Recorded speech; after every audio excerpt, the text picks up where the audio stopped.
पंतप्रधान नरेंद्र मोदी यांच्या 400 पारच्या स्वप्नपूर्तीसाठी आणि खासदार नवनीत राणा यांच्या वाढदिवसानिमित्त अमरावतीच्या हनुमानगढी येथे 501 जोडप्यांच्या हस्ते होम हवन आणि महायज्ञ करण्यात आलं।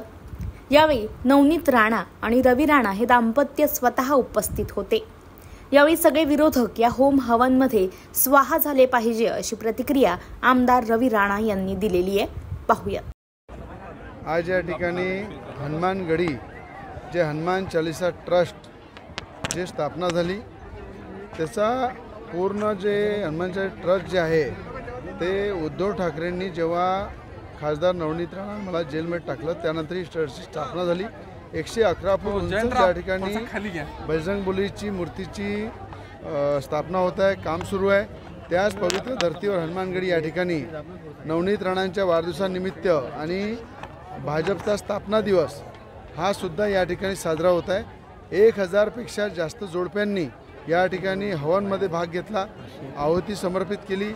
या विश्वाच्या शांतीसाठी, शक्तीसाठी, सगळ्यांच्या डोळ्यामधले स्वप्न पूर्ण करण्यासाठी आणि नवनीत राणा प्रचंड बहुमताने निवडून आल्या पाहिजे यासाठी सगळ्यांनी प्रार्थना केल्या हनुमानगढी या तीर्थक्षेत्रावर।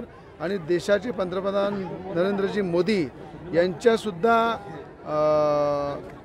खऱ्या अर्थाने त्यांच्या जीवनामध्ये चांगली त्यांना शक्ती मिळो, त्यांना आणखी पुढे जाण्यासाठी देव ईश्वर त्यांना ताकद देव यासाठी सुद्धा या हनुमानगढी या ठिकाणी सगळ्यांनी प्रार्थना केली। हनुमान चालीसाचं पठण झालं।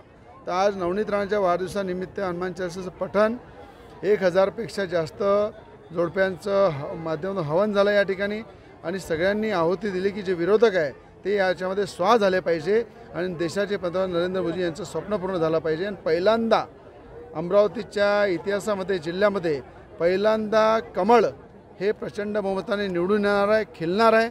आणि यासाठी मला असं वाटतं की भाजपचा स्थापना दिवस आणि नवनीत राणांचा वाढदिवस एकाच दिवशी योगायोगाने आलेला आहे।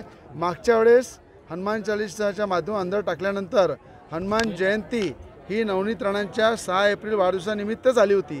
तर मला असं वाटते हनुमानजीची कृपा आणि कुठे ना कुठे भाजपचं तालमेल हे नवनीत राणांच्या जीवनामध्ये जुळलेलं आहे आणि त्याची शक्ती म्हणून त्या या मैदानामध्ये उतरले आहे आणि कमल अमरावतीमध्ये लाखोच्या मतांनी खिलणार आहे।